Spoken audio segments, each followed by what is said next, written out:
इसलिए मैंने उसको छोड़ दिया। उसके बाद भी कोई हमसे मुलाकात भी नहीं किया, फोन भी नहीं किया, गाल ही दिया। उन्होंने किसी को भौंकने के लिए छोड़ दिया तो वो भौंकते रहे मेरे पीछे।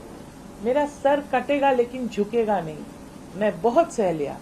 ममता बनर्जी ने रीच आउट करने की कोशिश की क्या? आपसे बात करने की कोशिश कोई नहीं किया, कोई भी उधर से रीच आउट करने की कोशिश नहीं की।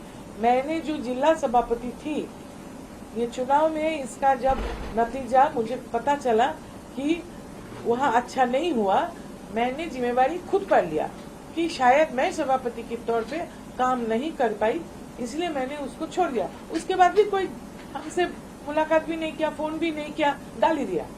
मतलब उन्होंने किसी को भौंकने के लिए छोड़ दिया तो वो भौंकते रहे मेरे पीछे। मैं 67 अभी उम्र है, 40 साल से ममता बनर्जी के साथ हूँ।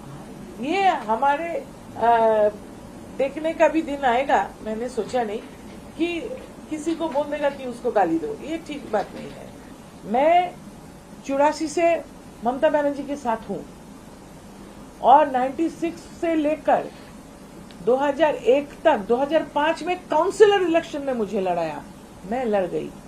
और किसके खिलाफ लड़ी?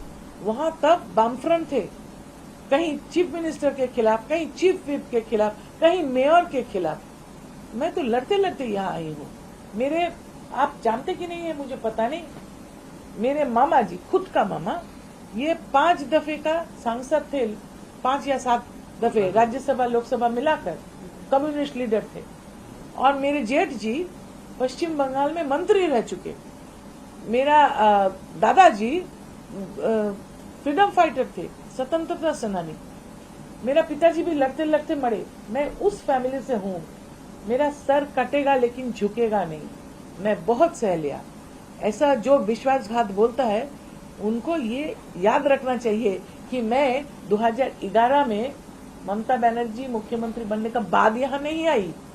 मैं 40 साल से यहाँ लड़ रही हूँ और मैं जैसे कहा, ये लोग का बात को मुझे कुछ असर नहीं होता मुझ पर। ये ग्रुप देश के लिए काम करना चाहते हैं, ये ग्रुप जो संसदीय क्षेत्र है उसके लिए काम करना चाहते हैं, इसीलिए हम अलग हुए हैं।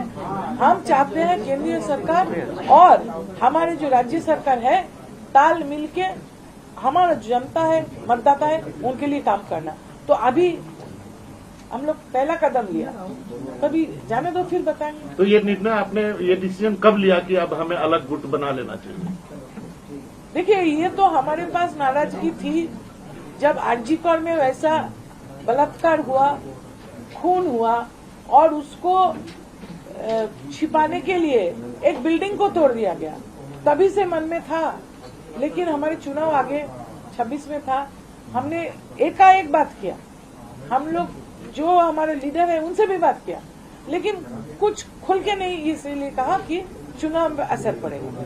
अभी तो चुनाव हो गया और मेरे कहने के मैंने कुछ कहा, जनता ने मत दे दिया। लगता है जनता भी नाराज है, तो हम लोग इसीलिए सोचा कि आगे आना चाहिए।